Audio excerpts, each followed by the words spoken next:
On February 17, 2026, Alysa Liu stepped onto the ice at the Milano Ice Sports Arena for the women's short program at the Olympic Games.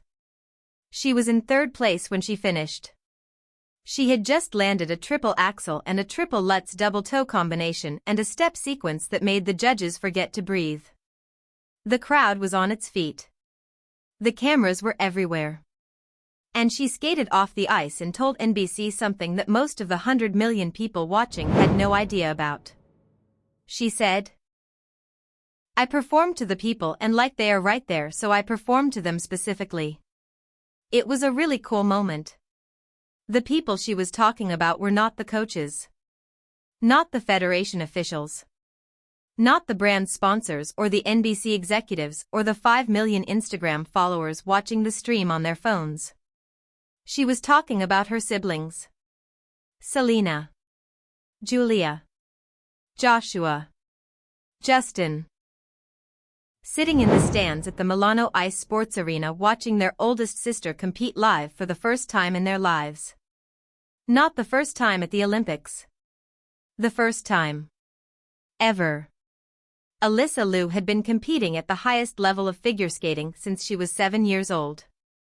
She had won national championships in front of judges and cameras and thousands of people in arenas across the country. She had been to the Olympics in Beijing at 16. And in all of that time, across all of those competitions, not one of her siblings had ever been in the building to watch. And now they were in Milan. And she skated directly to their faces. To understand what this moment meant, you have to understand what the bunk bed years actually looked like. Arthur Liu had 5 children between 2005 and 2009. All of them born through surrogacy using anonymous egg donors. All of them raised by a single father who was simultaneously building a law practice, paying for elite figure skating training, and trying to make sure 4 other kids got whatever they needed alongside the one who had the talent.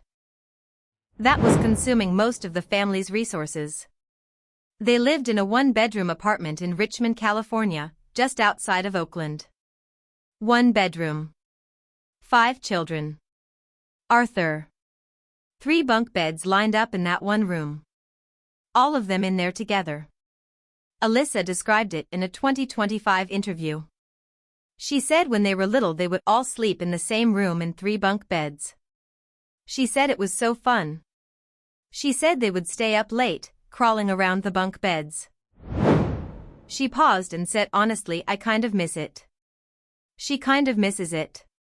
The 1-bedroom apartment. The 3 bunk beds. The late nights crawling around. A national champion who has been to 2 Olympics and won everything there is to win in her sport said that when she thinks about home she kind of misses the 3 bunk beds. That detail is the whole family story in one sentence. The siblings are not much younger than Alysa. Selina is only 2 years behind her. The triplets, Julia, Joshua and Justin, are 4 years younger. They grew up essentially together, in the same compressed space, on the same tight family budget that Arthur was stretching to cover both skating costs and ordinary life costs simultaneously. Alysa has described what it was like to grow up with them with the specific warmth of someone who genuinely does not have a complicated relationship with her siblings. No rivalry. No resentment. Just love and chaos and the specific comfort of knowing that no matter what happened at the rink there were 4 people at home who knew exactly who she was before any of it. She said in a 2025 interview, "I love them to death. We just love messing with each other, playing around. None of us really get mad. We do not really fight much. It is just fun to be around them. You can really be yourself and say whatever is on your mind. You can really be yourself." That sentence matters more in the context of the rest of her story than it would for most people. Because the rest of her story is largely about a girl who could not be herself anywhere outside of that 1-bedroom apartment for most of her childhood. Who was told what to wear and what to eat and what programs to skate. Who was a dress-up doll by her own description. Whose entire external existence was managed and controlled by a system that loved her talent and did not always see the person underneath it. And then she came home. And she crawled around the bunk beds with her siblings. And she could be herself. At 13 years old, when a reporter from the San Francisco Chronicle asked her about her siblings, she described them as 4 other pets you cannot control. That is 13-year-old Alysa. Telling you exactly what it was like to be the oldest of 5 in a small apartment with a father who was also her de facto manager. At 20, she says she cannot imagine moving out. She said if she got her own place she definitely would not see them as much. So she stays home. An Olympic champion, a world champion, a woman with 7 million Instagram followers who could live anywhere, choosing to stay in the family home because leaving would mean seeing her siblings less. The bunk beds are gone now. They live in a bigger space. But the closeness is the same. And the closeness is the thing she almost gave up for good. Here's what most people covering Alysa Liu's retirement at 16 miss about the reason she left. The burnout was real. The PTSD was real. The feeling of being a dress-up doll with no control over her own programs or her own body was real. All of those things are documented and true. But there is one more reason she gave that is quieter than all of those and in some ways more human. She said she knew that if she continued skating she would never have a chance at home. She said after the 2022 Olympics she had missed her siblings growing up. She had missed years she was never going to get back. She said missing time with them was a primary reason she retired. She did not leave just because the sport was breaking her. She left because she was watching her siblings grow up without her and she was not willing to keep doing that. Selina going from 8 to 16 while Alysa was at training camps and Grand Prix events and national championships and Beijing. The triplets going from 4 to 12 while their oldest sister was somewhere else being a prodigy. The bunk bed crew without the person who had been crawling around the bunk beds with them. She came home. She got her driver's license and finally drove them places. She stayed up late with them.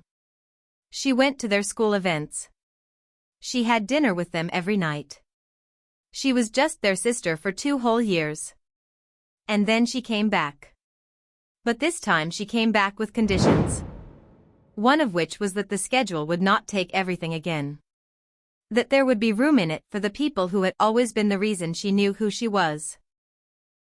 Before the 2026 Olympics, in an interview with Olympics.com, she was asked what she was most excited about for the Games. Her answer was not about the competition. It was not about the gold medal or the programs she had designed or the scores she was hoping to achieve. She said she was excited for her younger siblings to go on their first big vacation. She said, they have never been overseas. I want to be there when they land. I want to be there when they look at their Airbnb or whatever. I want to take them around. I do not know. I just want to be there. She was about to compete at the Olympics. She was the reigning world champion. The entire figure skating world was watching to see whether she could end a 24-year American drought. And what she was most excited about was watching her siblings see Europe for the first time. Arthur Liu, a man who had fled a mountain village in Sichuan province with nothing and built a life in Oakland from the ground up, was bringing all 5 of his children to Italy to watch his oldest daughter compete. The family that had shared 3 bunk beds in a 1-bedroom apartment in Richmond, California was in the stands at the Milano Ice Sports Arena. Their hearts were racing. Arthur said so himself. His too. Watching Alysa go into the free skate in 3rd place, knowing there were 2 strong Japanese skaters ahead of her, knowing what was at stake, with 4 of his 5 children sitting next to him. She won. You already know that. The free skate score of 150.20. The total of 226.79.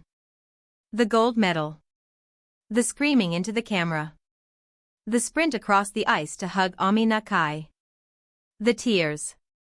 And then in the kiss and cry, before any journalist had asked her a single question about what it meant to make history or end a drought or become the first American woman in 24 years. She said the thing that told you everything about where her priorities had always been. She said, I got to see my siblings and my friends the past 2 nights. We even had a late-night dinner together. It was super fun. Late-night dinner with her siblings. That was the sentence she led with. Not the gold medal. The dinner. And at the closing ceremony, exhausted and glowing and running on almost no sleep, she said what she had already said before she ever got on the plane to Milan. She said she was just so happy that she could bring Oakland to Milan. Oakland. Not her skating career. Not her sponsors. Not the federation. Oakland. The place with the ice rink on 10th Avenue. The place with the 1-bedroom apartment and the 3 bunk beds. The place where 4 other people who share her last name and her father and her origin story were waiting every time she came home. She brought Oakland to Milan. She brought the bunk bed crew to Milan. And when she stood on that podium with the gold medal around her neck, she looked up at the stands. They were right there.